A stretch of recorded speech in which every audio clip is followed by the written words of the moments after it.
I'm shipping this to you in two pieces. I'll show you how it goes together because you're probably not familiar with it. You turn this screw till you get to the flat part, and you take the wedge out towards the screw.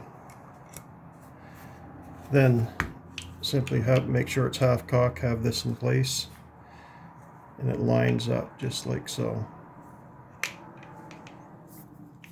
Two little tabs here fit in, you snap it together. That's it. Wedge goes in with the hollow point up towards a screw.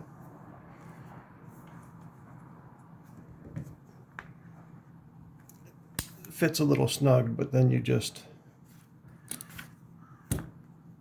give it a tap with a mallet, plastic mallet or brass, and you simply push that in and then turn that screw and it locks that in place.